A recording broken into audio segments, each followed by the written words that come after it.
What's up everyone, Vu of FujiFilms, and I'm back with another idiotic video for you to watch. Today, I'm out here on the mean streets of ghetto Rockville, Maryland at some sketchy park, patiently waiting for some 4'5" Vietnamese undocumented immigrant to come jump me and steal my camera gear, but that is besides the point. Today is of course Thursday, and it's another episode of Thursday Threes where I discuss 3 random videography or photography related topic. And today, of course, I'm going to talk about the 3 things you lose when you decide to switch from your Sony A7III to a FujiFilm XT4 or XT3, what have you. I've been known to be a Sony fanboy. I've gone through pretty much every Sony mirrorless camera, and I still own them, and I'm not getting rid of them. I will be still using my Sony cameras. I have switched to using FujiFilm XT3, and I pre-ordered the XT4 for my video work in the future.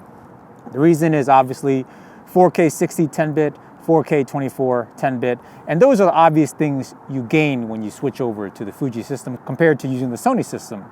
Now, what do you lose when you go to Fujifilm so what do you lose when you go to Fujifilm after using Sony, specifically the Sony A7III? One is obvious, you lose the full frame sensor, as when you go to Fujifilm, you get a crop sensor camera, an APS-C camera, which is a 1.5 times crop, meaning, for example, right now I am shooting on a 16mm f1.4 Fuji lens, which I am testing also right now to see if autofocus works. I hope I'm in focus, but on a full frame camera, the 16mm is a legit 16mm, but on an APS-C camera, the 16mm is actually cropped in 1.5 times, which means it is really a 24mm. The f1.4 really becomes an f2.1 after you factor in the 1.5 times crop. Other than losing that obvious wide end depth of field, because when you're talking about more like medium to tighter lenses, you're able to get great depth of field with the APS-C sensor, no problem. It's really on the wider end, like for example, 24mm or 20mm, where you want to have like that f1.4 blur for whatever reason, for like your more creative wide angle depth of field shots. You really don't have that option on APS-C right now. And of course you lose out on versatile zoom ranges like 2470 f2.8, which I've mentioned in another video, because the closest thing on APS-C is 16 to 55 or so f2.8, but after you factor in the crop, it's more of a f4.2 lens, so you don't really get that f2.8 versatile range of zoom lenses. And the other thing, of course, with Sony is that you have great low light performance. You have very great ISO performance, which doesn't really concern me because I always light everything I shoot, even at weddings, reception. Those things are always lit. I'm never over ISO 6400, and even ISO 6400 on crop sensor cameras like this Fujifilm XT3 I'm filming with, the Fuji XT4 that I have on pre-order, and the Alpha 6600, which I still own, they're fine. It's really ISO like when you start getting to like 8,000 to 10,000 when the Sony A7 III really starts to shine over its APS-C counterparts, and that is pretty much it. I mean, that is what you lose when you, in terms of sensor size, when you switch from Sony A7 III to Fuji XT4 or XT3. The next thing you lose is obviously autofocus performance. Now, not to say that the Fuji Film XT3 and XT4 is not good autofocusing camera. XT4 will be better, or is better, than the XT3 at autofocus, and XT3 is great at autofocus in my opinion after my test, but the A7 III is just like that one extra notch above, where obviously in photo mode it has like awesome IIF. XT3 does too, but I don't think it's nearly as good as A7 III's eye autofocus or any of the Sony R lineup eye autofocus or what have you. And of course Sony has really trustworthy autofocus tracking, that and Canon. Sony and Canon, I have the 2 best autofocusing system in the market, whereas XT3 is probably a close third along with Nikon. Now, like I said, that doesn't mean it's not usable. Things like this, where you're not able to see what you're doing, like for me, I'm not really like monitoring or anything like that. I'm just having the camera pointed at me and filming. I'm just praying that the focus is good.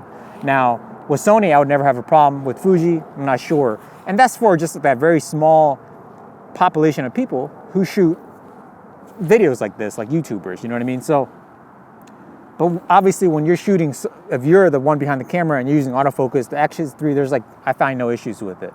And even when you watch like YouTube videos of Canon shooters and Sony shooters, their autofocus is not always perfect all the time. It'll hunt from time to time, it'll go in and out. So not all autofocusing systems are perfect, but you know, that is something you have to keep in mind of is that the Sony A7 III does have an overall better autofocusing system than the Fuji, and that's what you lose on. And part of that reason is number 3, which is the lenses. Sony mirrorless system have like a massive range of lenses, and they are all very good at autofocus. Some are better than others, but generally speaking, you can't go wrong with any of the Sony mirrorless lenses. And you know, the E-mount system works with APS-C and full frame cameras. It is a very versatile mount for Sony users, and there's like a ton of lenses. I mean, Sony has really, in terms of like just lenses you have from Sony, Sigma, Tamron, it is a massive amount of lenses you have to choose from. There's no shortage of lenses. And again, like I said, it's all great at autofocus. And part of the reason why the FujiFilm XT3 is not as good as Sony is in terms of autofocus is because of its lenses. Some of the lenses are very old designs.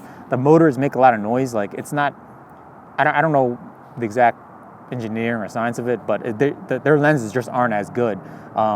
Which explains why when I adapt the FujiFilm system with a Fringer adapter and use Canon EF mount, for some reason the Canon EF lens is better at focusing than the actual native FujiFilm, the Fuji X mount lenses.